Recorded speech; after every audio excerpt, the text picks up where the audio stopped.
distinguished colleagues and delegates, distinguished ambassador, ambassador for Slovenia, ambassador for Brazil, ambassador for the Gambia, and all the distinguished colleagues and friends, I will begin with the gratitude.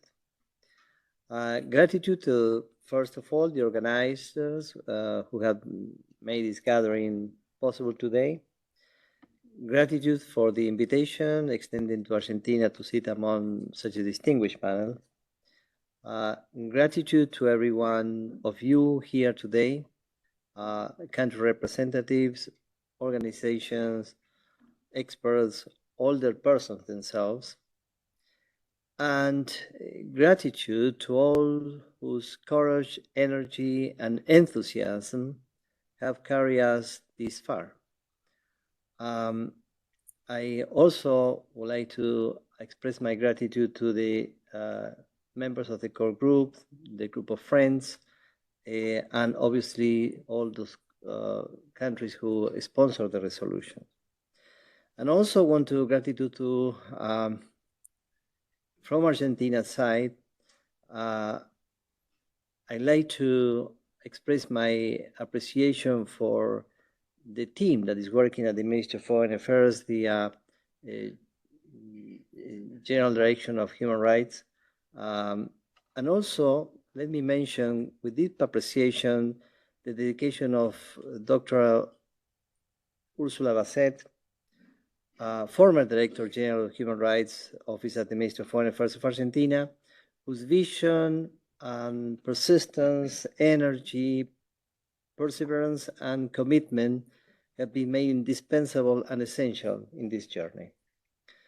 This year's theme speaks volumes: older persons driving local and global actions, our aspirations, our well-being, our rights. And it comes at just the right time, because next March we will begin the work of the intergovernmental group created by Resolution 5813. And if we are serious, if we truly aspire to create a convention that improves lives, ensures justice, ends discrimination, then that convention must be more than a legal text. It must breathe with the reality of our people. It must respect the diversity of our nations. And it must be shaped meaningfully by the voices, the wisdom, the life experience of older persons themselves, and by the organizations that represent them. Argentina is committed completely to this important task, to defending the dignity of older persons, to making sure that principle is not an afterthought, but the cornerstones of the international human rights system. For 14 years, in the open-ended working group on aging in New York, we have worked to identify the gaps in law, in practice, in protections. The evidence is there, the research is there, the need is there. Now the action must be there too. And let us be clear, aging is not only about health. It is not only about social protection. It is larger, it is deeper, it is a transformation of humanity itself. Once it appeared first in the developed nations, where important initiatives like the Madrid Plan of Action were born, but today it is everywhere, in small countries and large ones, in low income, middle income, and high income alike, everywhere.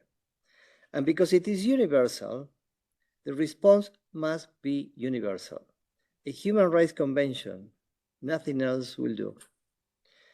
Argentina has been there from the beginning. From the earliest days of the United Nations, we defended the human rights of older persons. But we are entrusted to lead the open-ended working group in New York that brought us to this moment.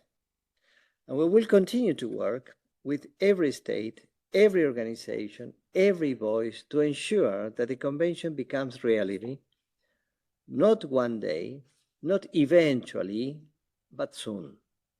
Because justice delayed is dignity denied.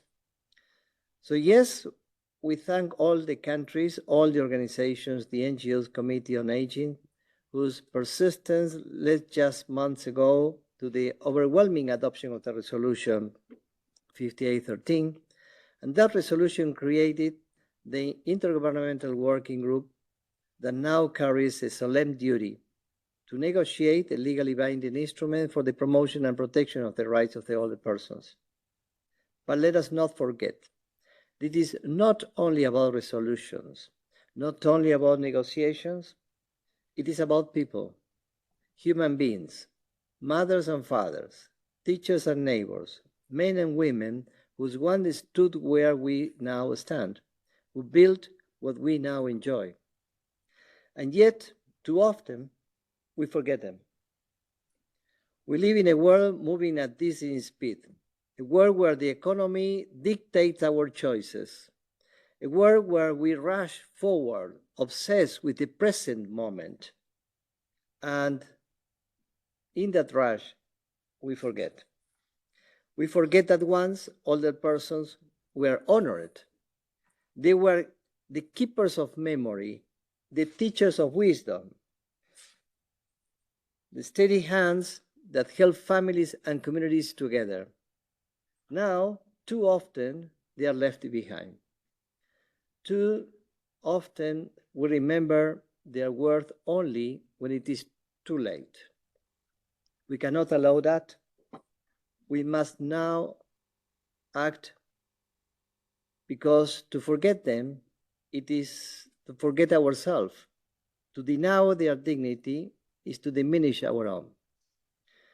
That is why this convention matters, not as an act of charity, but as an act of justice.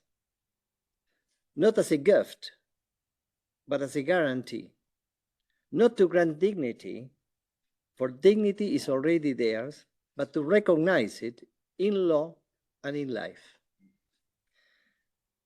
And so, in closing, Argentina recommits itself to a transparent process, to an open process, to a process guided by the UN Charter, by international cooperation, by respect for the rights and freedoms of all persons, without discrimination of any kind. And we say this clearly. The Convention will be strongest if it is shaped by many voices, by states, yes, but also by national human rights institutions, by civil society, by independent experts, and above all, by older persons themselves. Because this is their fight, their hope, and their right. Many people, when asked late in life, confess one great regret, that they did not spend more time with their parents and with their grandparents. They remember only when it is too late. It is only then when many people realize that older persons are not disposable, but indispensable for our life. Today, I ask you all not to wait. Think of the older persons, act for the older persons. They are the parents and the grandparents of humanity. Let us do something now for all of them before we too are left with regret, because by then it will be too late. And thank you.